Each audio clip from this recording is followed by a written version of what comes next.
Hi there, this is Dr. Renee Pleasant, Pleasant Leadership Consulting, where we inspire your leadership freedom. Welcome to a new series entitled Gossip in the Workplace.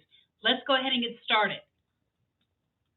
Hi guys, this is Dr. Renee of Pleasant Leadership Consulting, where we inspire your leadership freedom. And today is the last in our series dealing with office gossip. And what better way to end the series other than to give you a solution, in fact, 6 solutions on ways to deal with office gossip. I want to thank you for being part of this series. And if you haven't done so, I will invite you to subscribe to our YouTube channel so that you are notified every week that when we come to you with a segment in the series, or just a surprise series. So let's go ahead and get started talking about 6 ways to deal with office gossip. All right, guys, step number 1 is to develop a discerning ear. If you remember from our first segment, we said that it's going to happen. Information is going to be shared in your work environment daily. We said that interaction between colleagues and between, in fact, even the followers are going to be asking for reporting back from their people.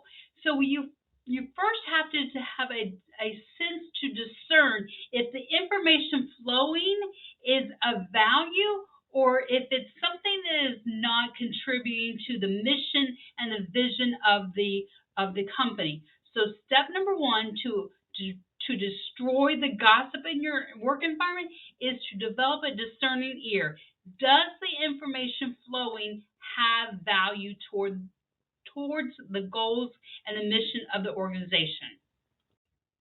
All right, so once we develop that discerning ear and we find out that the information flowing does not have value, okay? If the information flowing does not have value, if it does not contribute to the mission and the vision of the organization, we nip it in the bud. We stop the flow immediately. If it does not contribute to the mission and the vision of the organization, we nip it. So you may be asking, well, Dr. Renee, how do you nip it? I'm just a follower. I'm not a leader. How do I nip the flow of the conversation? One way is you change the subject. You change it from something that does not add value to something that does add value. So one strategy is to change the subject. Get it from something that devalues the organization to something that adds value to the organization. Change the subject.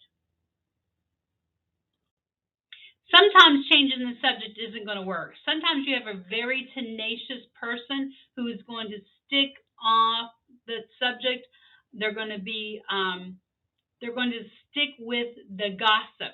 So what you're going to do is you're going to spin it. You're going to spin the topic.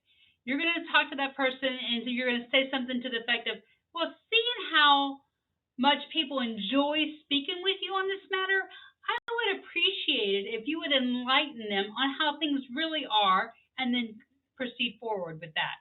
Spin it. Put them in your camp. Sometimes it's not enough to move that gossiper into your camp. So what you need to do is you need to strengthen your forces. So then you're going to go to a colleague and you're going to ask them for their support to kind of surround and strengthen your team, so to speak, to kind of work on that gossiper. So you're going to ask for support from another colleague to kind of strengthen your side to work on that one person who's gossiping. And so there's power in numbers. The 5 previous strategies are arrows or quivers that you can pull out and try on your own before you take it to your supervisor, your manager, your leader. Those are the last straws, if you will. So if you're at this point, it really has to be handled by your leader. So that is strategy number 6, is to take it to your supervisor, because then you have tried everything within your power as a follower to a follower, and then it's up to your supervisor to take it at this level. They will appreciate you trying everything to handle it on your own before you take it to the supervisor. At this point, there's probably going to need to be some corrective actions that need to take place at this point.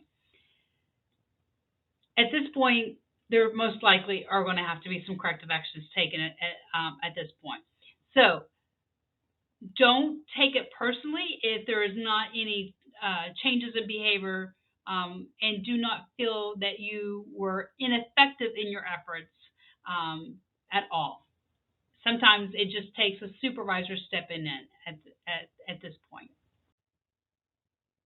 I want to thank you for watching this episode of Gossip in the Workplace, and I hope that you found at least one nugget that was helpful. And I would encourage you to watch any of our episodes on YouTube. If we can be of any assistance to you, please contact us at 813-412-5663 or follow us on our webpage at www.pleasantleadership.com. Have a great day. Until we see you again, leaders lead well, and I hope you have a blessed day.